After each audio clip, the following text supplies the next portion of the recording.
In the quiet heart of a Colorado winter, there are stories that begin not with thunder, but with a single fragile moment, a brushstroke on canvas, a loyal dog standing guard, and a stranger who refuses to look away. Tonight, you will witness how one small encounter in the falling snow changes lives in ways no one expected. Before we begin, I want to know something from you. Where are you watching from right now? Tell me in the comments so we can share this journey across every corner of the world. Winter in Northgate, Colorado had a way of swallowing sound, swallowing breath, swallowing even the small courage people carried in their pockets. On this late afternoon day, the sky hung like a frozen lid over the world, dull silver with a faint, exhausted sun peering through. Snow lay thick across the Riverside Park, soft and untouched in some places, wind-carved in others, gathering against benches and tree trunks like old memories drifting towards sleep. The Arkansas River beside the park flowed beneath a skin of ice, moaning faintly whenever the current pressed too eagerly against its frozen prison. It was here that Mara Ellis found the silence she needed, or tried to. At 28, Mara was a woman who carried gentleness the way others carried scars, delicately, tightly, afraid it might be taken. She was small and pale with long chestnut hair tucked beneath a knitted beanie, her face fine-boned and expressive. Years ago, a sudden accident on a mountain road had taken her ability to walk, leaving her in a wheelchair, and the experience had splintered something inside her, not her spirit exactly, but her certainty about the world. Since then, she had become quieter, thoughtful, observing more than she spoke. Her art became the bridge she used to reach life again. And today she sat bundled in blankets, sketching the winter river with slow, careful strokes. Beside her sat Rook, her 4-year-old German shepherd, large, alert, and noble in posture. His coat was a storm of black and tan, the colors blending like twilight meeting dusk. Rook was a trained assistance dog, calm and remarkably perceptive, with a temperament that combined loyalty, protectiveness, and a patient intelligence. He carried the sort of seriousness in his eyes that made people feel he understood far more than a dog should. To Mara, he was anchor, guardian, and companion all in one. She brushed a hand over his head now and then as she painted, the gesture as natural as breathing. Across the field of snow, 3 figures entered the park with the subtle chaos of people who had never had to worry about the consequences of their choices. They were Trent Calloway, Dylan Shore, and Mason Pike, each in their early 20s, each dressed in designer winter jackets that looked more suited for a fashion magazine than the biting Colorado cold.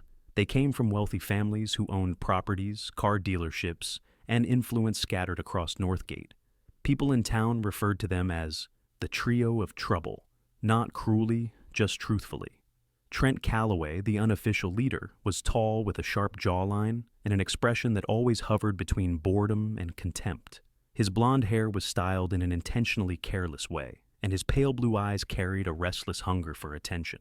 He had grown up in the shadow of expectations, his father a respected businessman, his mother a patron of local arts, and Trent had learned young that getting reactions was easier than earning approval. Dylan Shore, slightly shorter, was dark-haired, handsome in a narrow, rapid-moving way, always fiddling with his phone.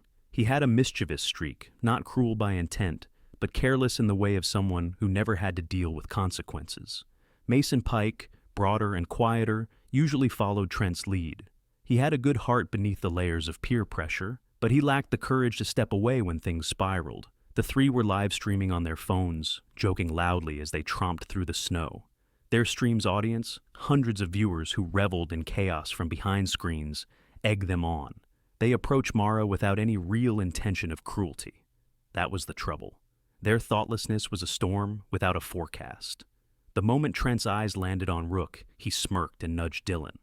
"Look at that beast," he said, angling his phone toward the dog. "Watch this. Maybe he'll do something cool for the stream." Dylan laughed, stepping closer. "Hey, buddy, give the viewers something." He lowered his phone near Rook's face, the device gleaming like a cold, metallic insect. Rook instantly stepped in front of Mara, posture stiffening, ears pricked, a low rumble vibrating from his chest. Not aggression, but warning. Mara's heart clenched. "Please don't," she said, voice tight. "He's working. You can't film him like that." Trent clicked his tongue. "Relax, we're just having fun. Nobody's hurting anyone. But attention was a drug, and the stream's comments erupted with encouragement. Get closer, push it a little, make the dog react. Dylan, eager to deliver entertainment, kicked lightly at the snow near Rook's paws. The snow scattered upward in a spray, startling the dog. Rook stepped back instinctively, his paw sliding on the icy patch beneath him. He slipped, not violently, but enough to hit the ground with a soft thud, yelping in surprise. Mara gasped, her breath breaking into shards. "Stop! Don't touch him! End the live stream!" Her voice carried across the quiet, cutting into the cold air. But the trio laughed awkwardly, embarrassed by her reaction, yet unwilling to back down in front of an audience. Trent, reacting to the rising flood of comments calling him a coward, stepped forward, grabbed Mara's painting frame, and lifted it into view of his phone. "Chill," he said loudly.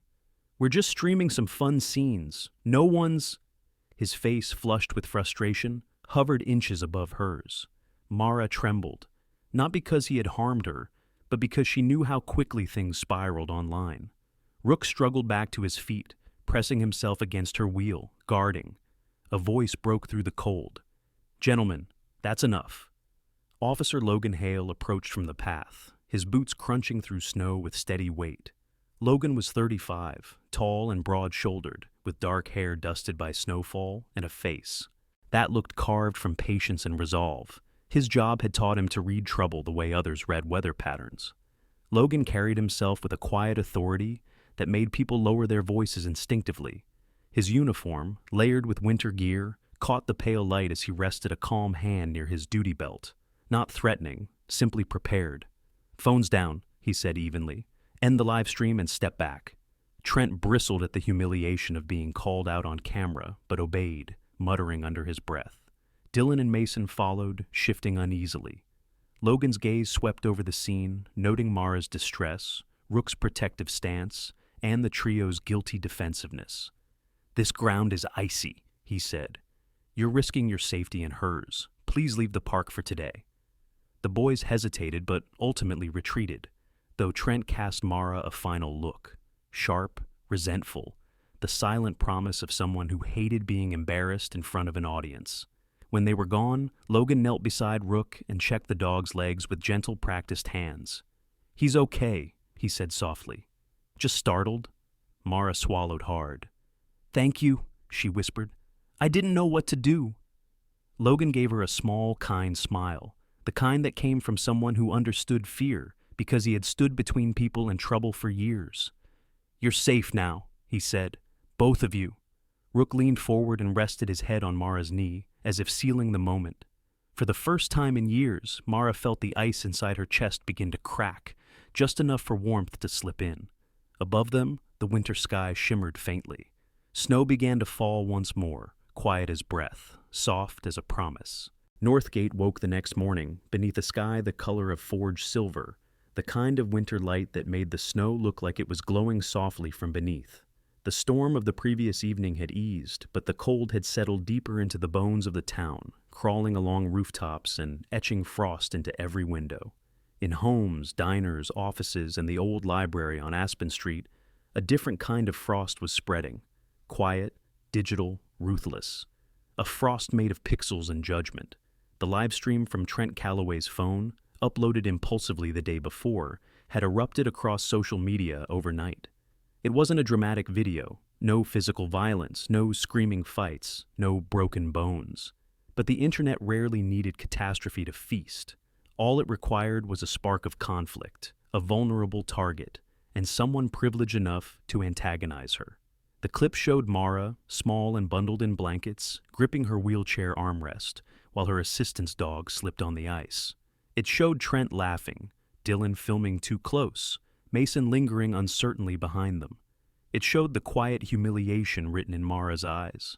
It showed Officer Logan Hale stepping into frame like a wall of calm steel, demanding an end to the nonsense. And then it ended. 5 minutes, but enough to ignite a wildfire. Comments flooded in. Some voices were sympathetic to Mara, expressing outrage at the boy's behavior. Others mocked her reaction, called Rook overreactive, called Logan a buzzkill cop. The internet divided itself into battlegrounds, as it always did. The Calloway household, an estate of glass windows and clean lines perched on a snowy hill, was buzzing like a disturbed hive. Inside, Victor Lang, the Calloway's long-standing attorney, sat across from Trent at the dining table. At 51, Victor looked like a man designed from polished wood and straight lines, tall, impeccably dressed, with iron-gray hair combed back and calm eyes sharpened by decades of negotiating disasters before they became headlines. He tapped his tablet screen lightly. "This video," he said, voice low, measured, "is beginning to circulate beyond Northgate. Several forums have already clipped it, and some news aggregators have picked it up. Your parents are concerned." Trent slouched in his chair, arms crossed. His face was drawn and irritated, the arrogant spark from the park now replaced by the simmering shame of unwanted exposure. "It's not that big of a deal," he muttered. "We didn't hurt her, and the dog slipped on snow. That's not on us." Victor inhaled slowly. "Intent does not matter here, Trent. Optics do. And right now, you appear to be harassing a disabled artist and provoking an assistance dog." Dylan sat beside him, nervously fidgeting with his hoodie strings. Mason, looking heavy with guilt, sat quietly at the far end of the table. Dylan shifted. "We weren't trying to hurt her. The stream just got heated."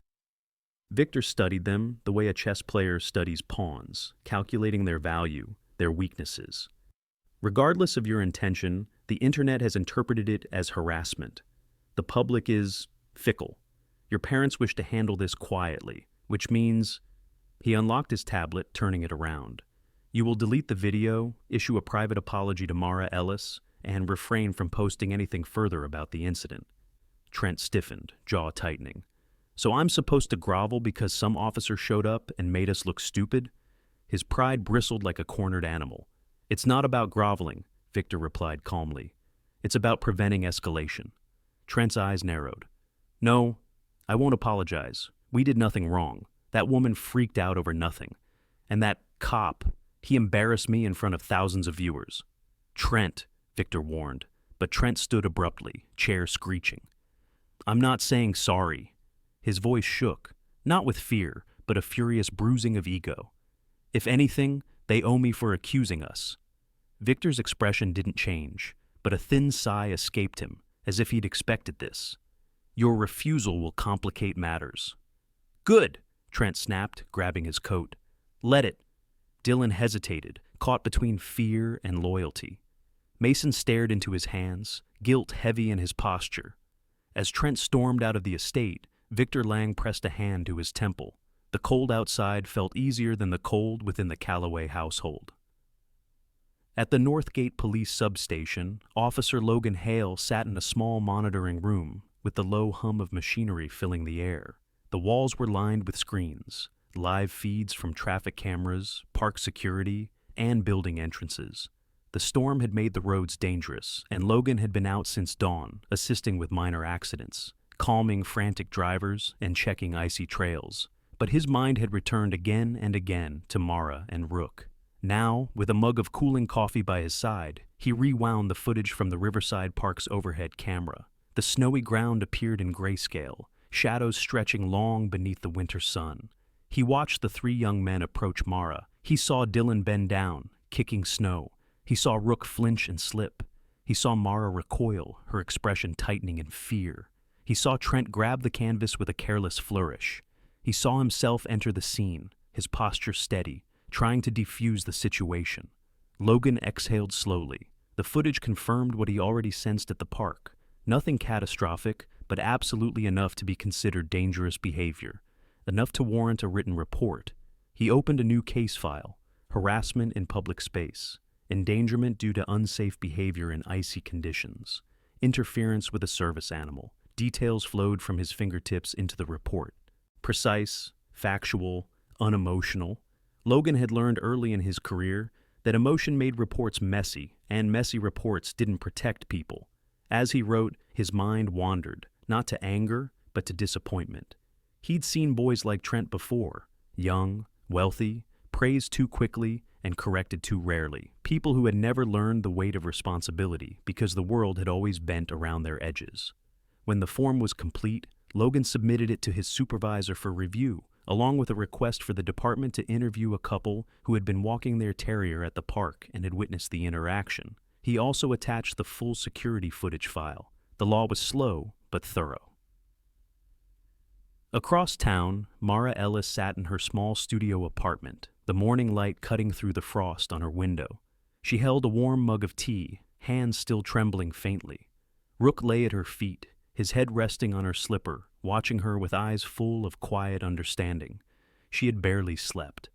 Her mind kept replaying the moment when Trent grabbed her artwork, when Rook fell, when the fear spiked through her ribs like a cold blade. The knock on her door startled her. It wasn't Logan. It was a neighbor bringing her groceries she'd ordered online. But Mara found herself checking the hallway twice anyway. Anxiety had a way of bending reality, making every shadow feel like a threat. Rook nudged her hand, grounding her. "You're okay," she whispered to him, maybe to herself. She thought of Logan, his steady voice, his calm presence, the way he had looked at her, not with pity, but with respect. Maybe the world wasn't as cruel as she feared. Maybe not everyone saw her as an easy target. Outside her window, snow began falling again, slow and delicate. Rook stood and placed his front paws gently against her lap, as if to say, "We got through yesterday. We'll get through today." She touched his head and smiled faintly. By afternoon, the video had reached regional news circuits. Reporters called it an incident at Northgate Park, though most outlets admitted they didn't know the full context. The town was buzzing. People whispered about it at the bakery, debated it outside the post office, dissected it at the gas station. Trent Calloway watched all of it unfold with a mixture of anger and bruised ego, convinced he was the victim of a witch hunt. But power was shifting, not dramatically, not explosively, quietly, like the slow, steady movement of snow from a heavy branch. And for the first time, the Calloway name did not guarantee immunity. That evening, Logan stepped out of the station, breath steaming in the dusk. He watched the snow fall over Northgate, softening its edges, dimming its noise. He thought of Mara. He thought of the trio of boys. He thought of justice, which often arrived not with drama, but with documentation. As he walked to his patrol car, he whispered to himself, a promise more than a statement. "This isn't over." The snow fell heavier, shimmering like pale embers drifting down from a quiet sky. Snow swept across Northgate in restless waves that morning, whispering like an old storyteller, sliding through the alleys and riverbanks. It coated the rooftops in pale velvet, blurred the outlines of lampposts, and softened the world into something that felt dreamlike. Too quiet, too white, too fragile. But beneath this winter hush, tension coiled through the town like a tightening wire. Mara Ellis woke early, her sleep broken by memories that replayed themselves in disjointed fragments. Rook's startled yelp, Trent's voice raised, the cold jolt of fear as her painting tilted away in his grip, and then Logan's calm, steady presence, slicing through the chaos like a warm light in the storm. Rook padded across the apartment now, placing his head on her knee as she poured warm water over her tea leaves.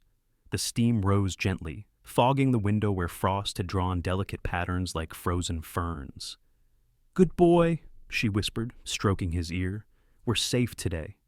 But safety was a fragile illusion. Her phone buzzed on the counter, an unfamiliar number. She hesitated, a prickle of unease sliding under her skin.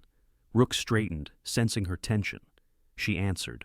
A man's voice warm and polite, with the calm cadence of someone used to carefully chosen words.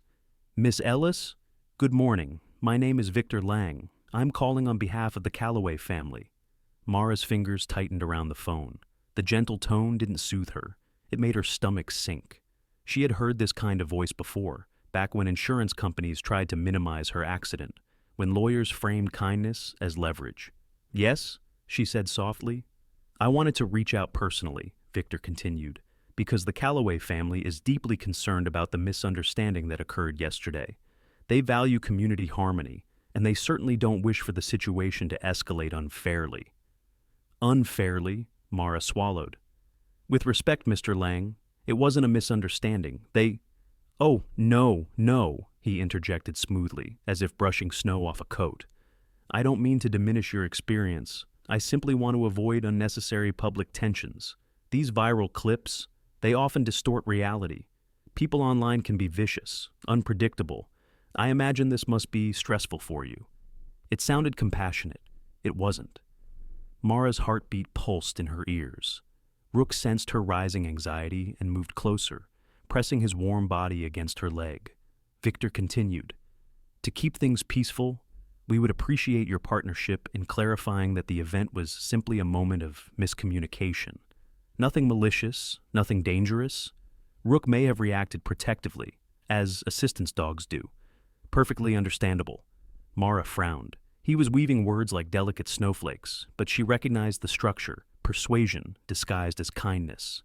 "If you could sign a short statement, confirming that no harm was intended, we will gladly cover any medical bills for Rook's checkup and reimburse your damaged canvas. In fact, we want to ensure you feel supported." There it was. The offer that pretended to be generosity, but pressed like a gloved hand on her shoulder. Mara closed her eyes. "Mr. Lang, Trent kicked snow at Rook. He, merely near the dog," Victor corrected with a soft chuckle. "Unwise, yes, but hardly malicious. And I'm certain the officer who intervened, Officer Hale, simply misread the intensity of the moment." Her jaw clenched.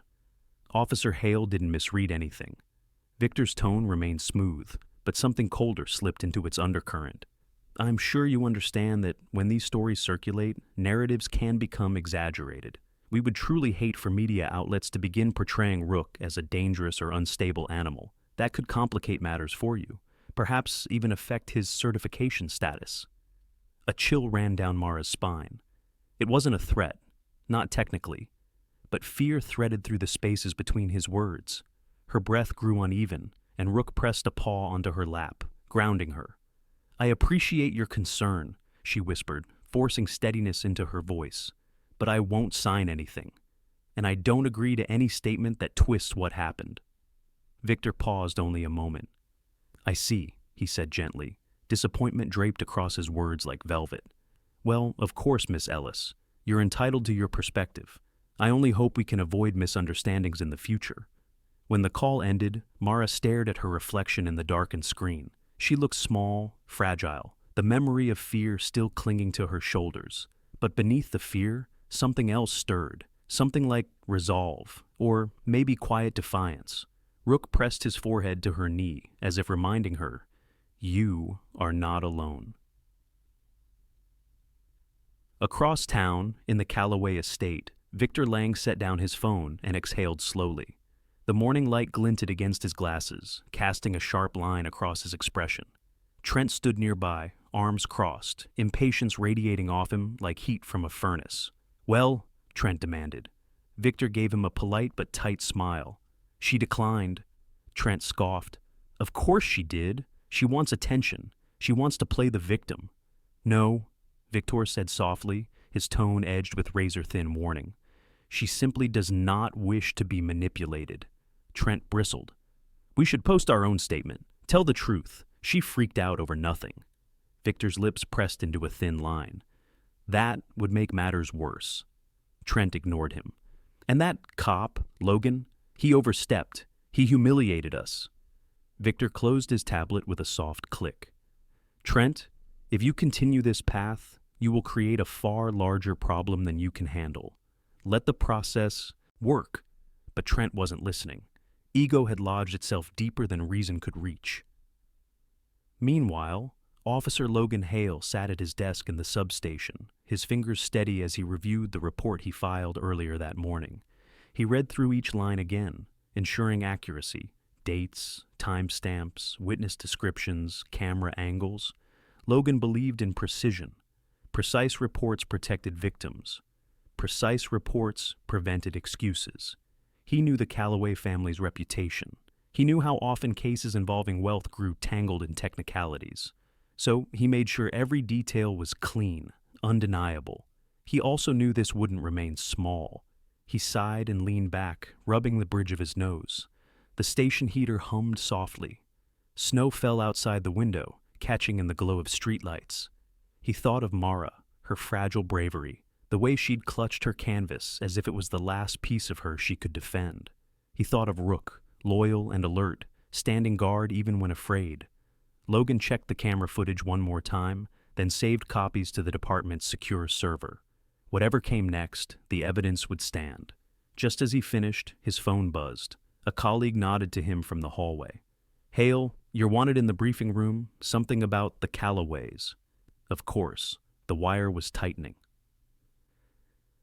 Back in her apartment, Mara placed her phone face down and tried to breathe. Her hands still trembled.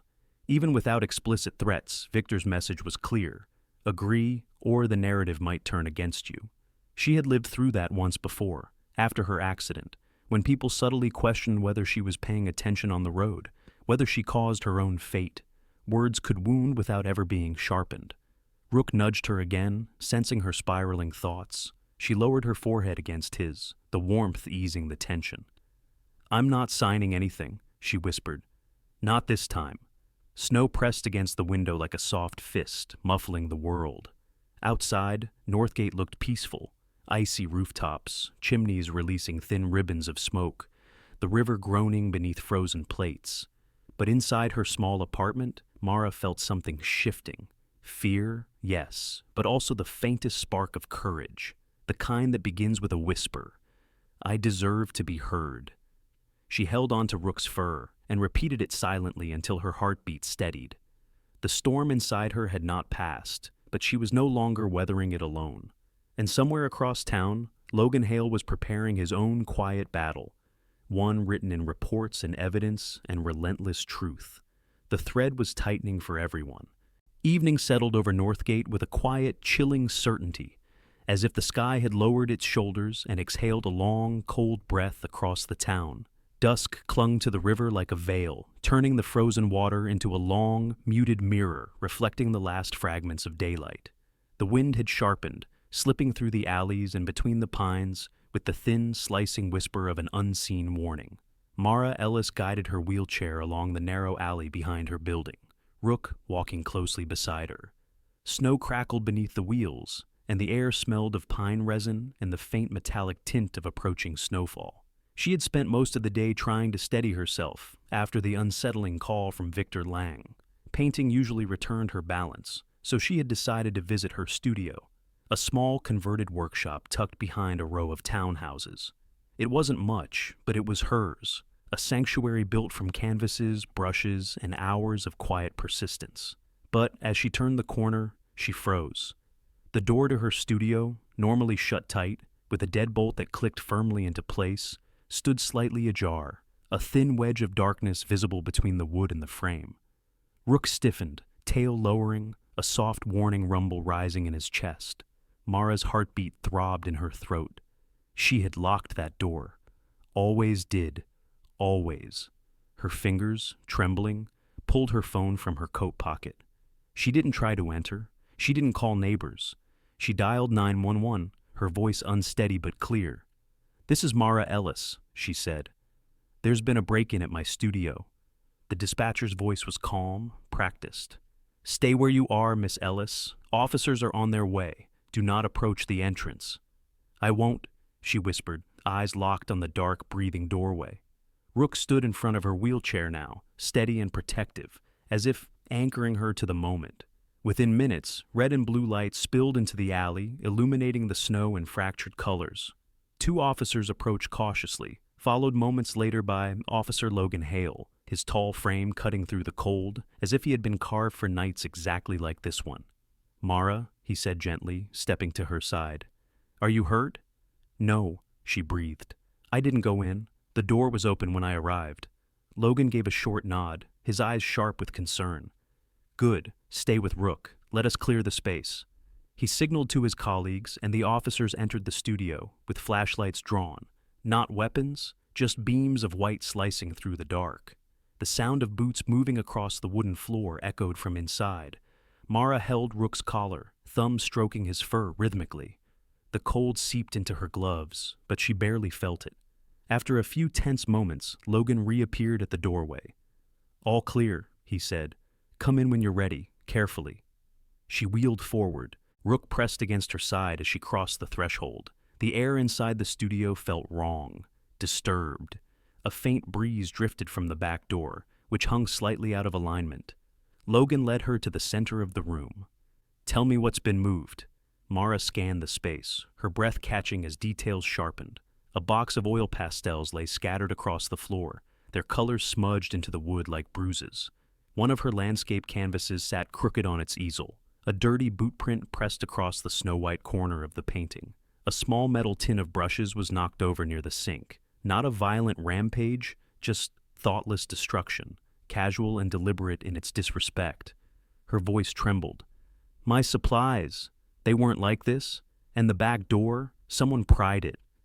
Logan crouched near the rear entrance where fresh scrape marks marred the paint around the lock. "They didn't force it hard. Looks like someone used a thin tool, slipped it in, and popped the latch." He stood, expression tightening. They tried not to draw attention. One of the supporting officers approached with a tablet. "We pulled the external alley camera, Hale. It picked up a white SUV idling near the back entrance at 6:12 p.m., 3 minutes in view before it drove off." Mara felt a cold twist in her stomach. White SUV. The color alone wasn't damning, but the coincidence was too sharp, too pointed. Logan took the tablet. The footage was grainy, distorted by falling snow, but unmistakable. A white vehicle, similar shape and size to the one Trent Calloway drove. "Pull the camera from the hallway, too," Logan said. Minutes later, the second clip loaded. This one was from the interior corridor beside the studio's back door, a narrow, dim passage with a single overhead light. The low-resolution video showed movement, a figure stepping briefly into view, just the edge of a winter jacket hood, before disappearing again. The color was distinctive, a deep navy parka with a narrow reflective stripe across the sleeve. Dylan Shore wore that parka. He'd had it on the day at the park. Mara's breath trembled. "Them," she whispered. "It's them." Logan didn't confirm, didn't deny, protocol didn't allow assumptions. But his eyes hardened. "We can't make formal accusations from this alone," he said gently. "But it's enough to investigate fully." He straightened. "I'll add this to the case file and report it to the prosecutor's office tonight." One of the officers asked quietly, "Should we bring them in for questioning?" "Not yet," Logan replied. "They're already slippery. We do this carefully." A few minutes later, Logan helped Mara outside, making sure the officers documented footprints, photographed damage, and secured both doors. Rook stayed beside her, leaning weight against her calf to steady her trembling. "Why would they come here?" Mara whispered. Logan's jaw tightened. People who feel exposed sometimes try to rewrite the story before the truth settles. "Are they trying to scare me?" He paused, then answered truthfully. "I think they're trying to pressure you into silence." Snow began falling again, soft flakes drifting through the alley, landing in Mara's hair, dissolving on Rook's fur. A sharp ringtone cut through the cold. One of the officers stepped back, answered, then approached Logan. "Hale," he said. "The Callaways contacted dispatch. They're claiming they just stopped by the studio to attempt an apology and didn't enter the building." Logan's expression didn't change, but his eyes cooled several degrees. "Of course they are," he murmured. He turned back to Mara. "Don't speak to them. If they try to contact you again, report it immediately. We're putting a protective note on your address. Officers will patrol the area tonight." She nodded, tears threatening at the edges of her vision. Not dramatic, not overwhelming, just the quiet ache of being targeted again. Logan bent slightly, meeting her eyes at level. "You did everything right, Mara," he said softly. "You stayed outside. You called for help. You're not alone in this." Rook pressed his nose to her cheek, as if echoing the sentiment. They sealed the back door, taped the temporary lock, and escorted her out of the cold. Logan walked beside her wheelchair as they moved down the alley, snow swirling around them in the pale spirals. The shadows seemed longer tonight. So did the fight ahead. But Mara had witnesses now, evidence, and someone who would not let the truth be buried under privilege or pressure. The winter storm had deepened, but so had her resolve. Morning crept into Northgate beneath a heavy sky, its gray light falling like ash over rooftops and settling into the soft drifts of snow that lined every street. The storm had eased, but the cold remained a living thing, sharp, alert, watchful. It was the kind of morning when most people stayed indoors, gathering warmth in their homes, sipping coffee by frosted windows. But inside the Northgate police substation, Officer Logan Hale was already working, his focus locked with steady determination. The break-in at Mara's studio had changed everything. Logan sat at his desk, fingers moving with measured control as he typed out the full incident report. He rewrote each paragraph twice to ensure clarity. The facts mattered. Their order, their tone, their precision, their ability to survive scrutiny from lawyers like Victor Lang mattered even more. He attached the photographs the officers had taken. The pried back door, edges splintered just enough to show forced entry. The footprint that matched a boot size common among young men Trent's age, the smudged canvas with the partial tread, the scattered art supplies, the brief appearance of the white SUV on camera, the fleeting silhouette in a navy parka on the hallway footage. He compiled each image alongside timestamps, weather conditions, and statements from responding officers. Then he opened a fresh digital packet labeled Ellis Case, Incident 2, and filled it with every shred of evidence they'd gathered. The law, he knew, was slow, but it was solid when built carefully. Logan leaned back, rubbing the tension from his jaw. Outside the window, snowflakes drifted like cold feathers. He took a breath and moved to the next step. Witness statements.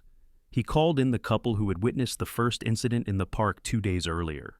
A pair in their late 60s, Harold and June Weaver, longtime Northgate residents who walked their terrier along the river every evening. June, small and silver-haired, spoke with a firm voice. Harold, taller but soft-spoken, nodded often in agreement. June recounted how she'd seen the three boys approach Mara, how Dylan had kicked the snow, how Rook had slipped. Logan documented every detail. Harold added that Trent had looked like he was performing for the camera, which Logan recorded verbatim. After they left, Logan sent their signed statements to the case folder. Next came the request he knew would agitate the Calloway family: temporary vehicle inspection. The white SUV captured on the alley camera had no visible license plate in the footage. The snow obscured it. But Logan included enough circumstantial reason to submit a formal request to check the vehicle for traces of snow, dirt, or shoe impressions matching those in Mara's studio. He filed it with his supervisor, who raised an eyebrow. Calloway won't like this. I'm not here to please the Calloways, Logan said calmly. I'm here to protect citizens. The supervisor nodded. Request approved. Submit it to the prosecutor. Logan sent the full packet to the district attorney's office. He didn't expect immediate action, but he expected momentum, and that was enough. Meanwhile, in the Calloway mansion, tension pooled thick in the marble halls like spilled ink. Trent Calloway stood before the living room fireplace, the flames painting restless gold across his face. His parents, Richard and Evelyn Calloway, watched him with stone-set expressions that revealed more disappointment than anger. Victor Lang stood nearby, posture perfectly composed, hands folded in front of him. He studied Trent with the look of a surgeon preparing for a difficult operation. "This is spiraling," Evelyn said sharply. Her tone had the crispness of winter glass, beautiful and cold enough to cut. Trent paced. "This is ridiculous. We didn't do anything wrong." Logan Hale filed a second report, Richard said. His deep voice rarely rose above calm waters, but today a faint crack rippled through. This time for trespassing and property damage. "That's circumstantial," Trent snapped. "They can't pin anything on us from a blurry camera." Victor cleared his throat gently. "No one is accusing you of a felony, yet. But the evidence is stacking and the public sentiment is shifting. The online community is leaning heavily in Miss Ellis's favor. You must manage your image before the narrative solidifies." Trent's jaw worked. "You want me to apologize?" Victor nodded. "On livestream. Sincerely." "Sincerely?" Trent barked a humorless laugh. "They want me to be humiliated." Victor's voice remained perfectly even.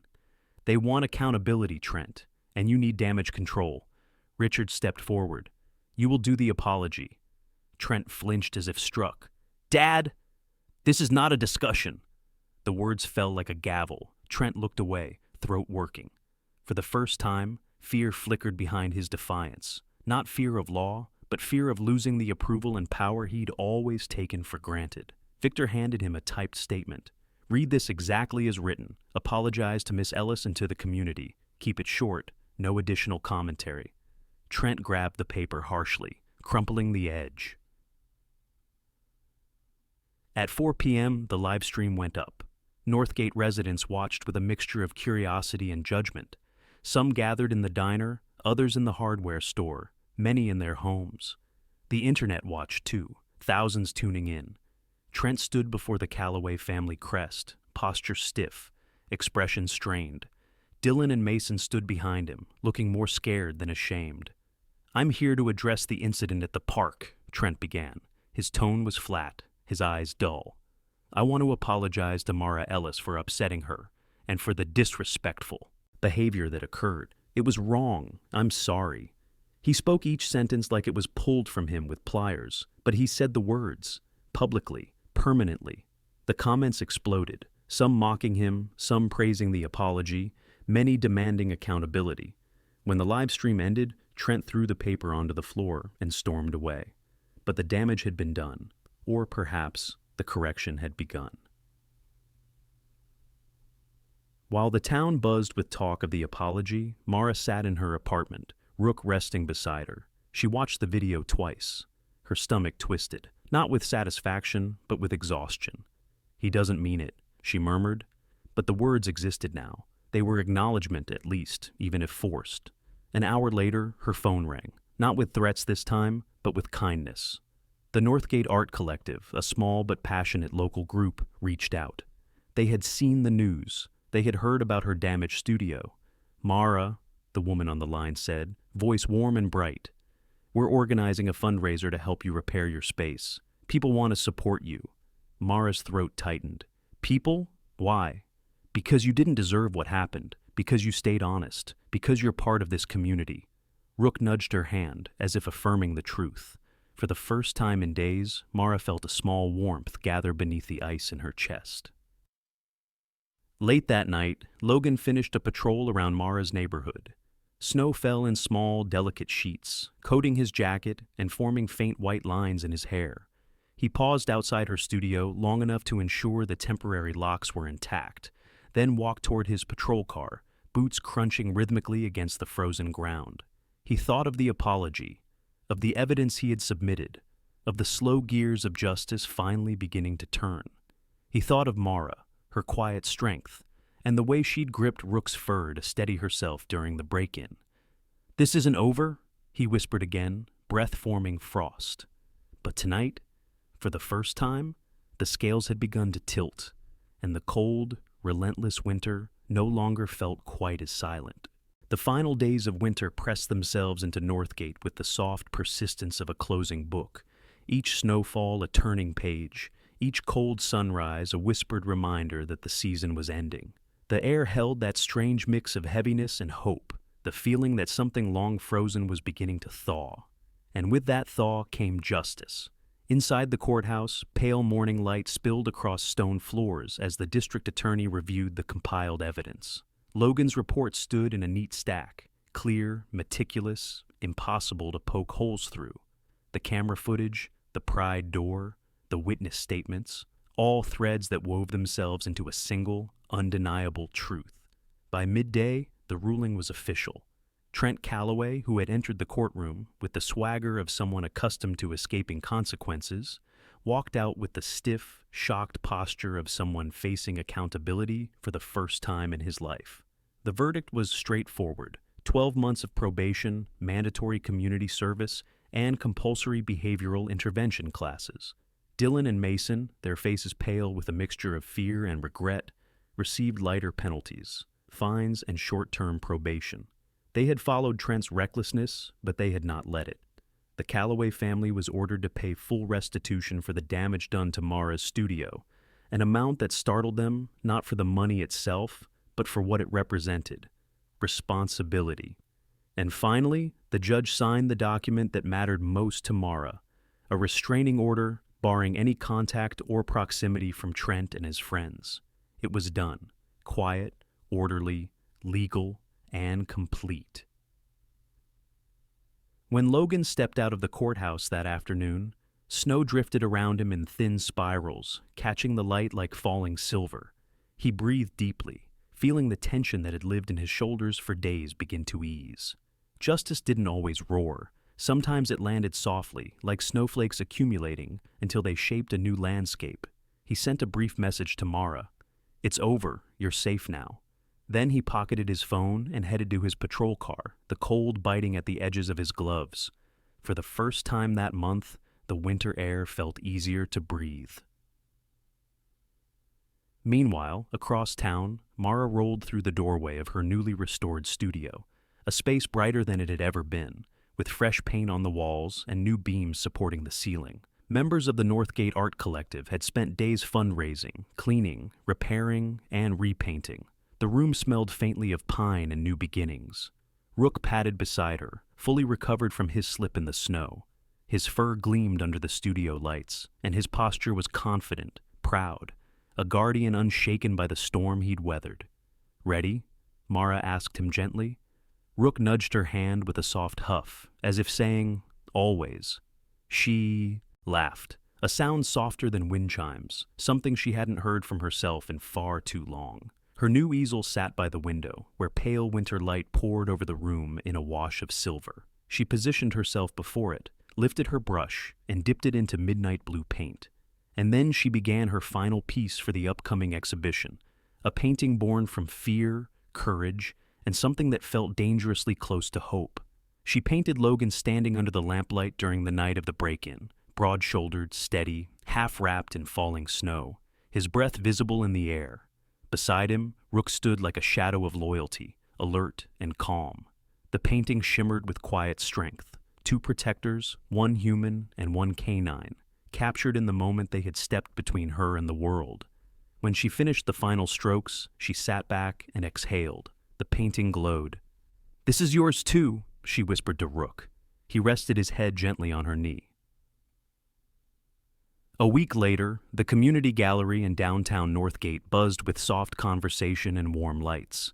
Despite the cold outside, the hall was full. Neighbors, artists, students, even small families wrapped in scarves and wool hats. They came for the winter exhibition, but many came specifically to support Mara. Her collection was arranged along the east wall, winter landscapes, gentle portraits, abstract works painted on nights when her emotions had felt too tangled for words.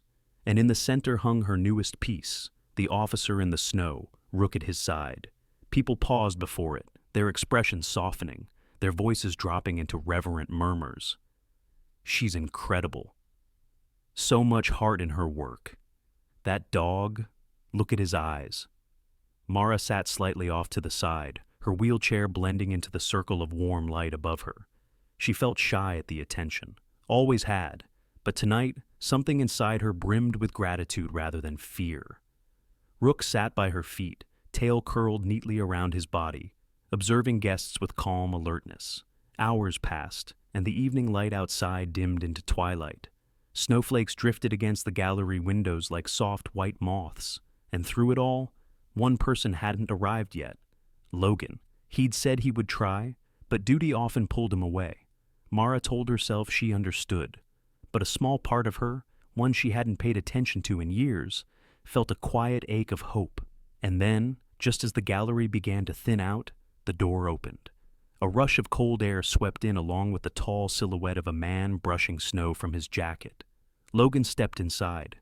His dark hair was dusted with white, and his uniform carried the faint scent of winter air. He looked tired, deeply so, but when his eyes found Mara across the room, a subtle warmth lit them. Rook sprang up, tail thumping gently, trotting toward him. Logan knelt, one hand lifting to scratch, behind the dog's ears. "Hey, buddy," he murmured with a smile. "Miss me?" Rook pressed his forehead into Logan's chest. Mara couldn't help the smile that bloomed across her face. Logan approached her slowly, as though making sure his presence didn't overwhelm.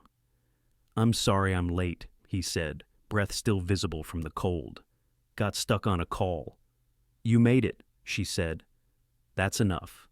He looked toward the painting, their painting. "You did this?" he asked quietly.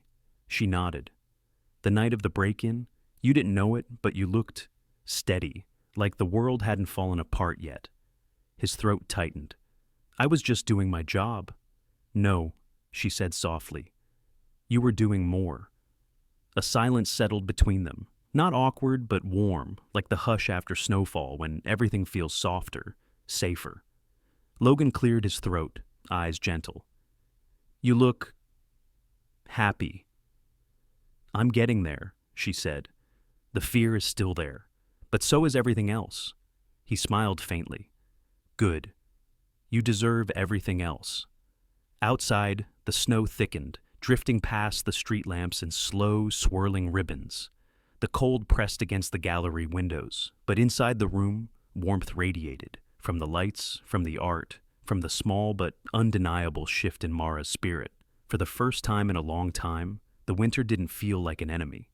It felt like a beginning. And as the night deepened, Mara looked at Logan, at Rook, at the painting on the wall, and she felt the quiet certainty that this winter, harsh and unforgiving as it had been, had carried her towards something new, something stronger. Outside, snow continued to fall, not the snow of fear, but the snow of a new chapter, gentle, hopeful, and blessedly clean. Sometimes God's miracles do not arrive with lightning or grand signs. Sometimes they come quietly through the courage of a faithful dog, through the kindness of a stranger, or through the strength God places in our hearts when we think we have none left. This story reminds us that even in the coldest seasons of our lives, God never abandons us. He guides our steps, protects our families, and sends help in ways we often do not see until the storm has passed. In our everyday life, we face moments of fear, uncertainty, or loneliness, but faith teaches us that every struggle carries a blessing and every setback carries a purpose. If this story touched your heart, share it with someone who needs hope. Today, leave a comment to tell us your thoughts, and remember to subscribe for more stories of faith, courage, and love. May God bless you and your family with peace, protection, and warmth. And if you feel grateful for the quiet miracles He has given us, type Amen in the comments.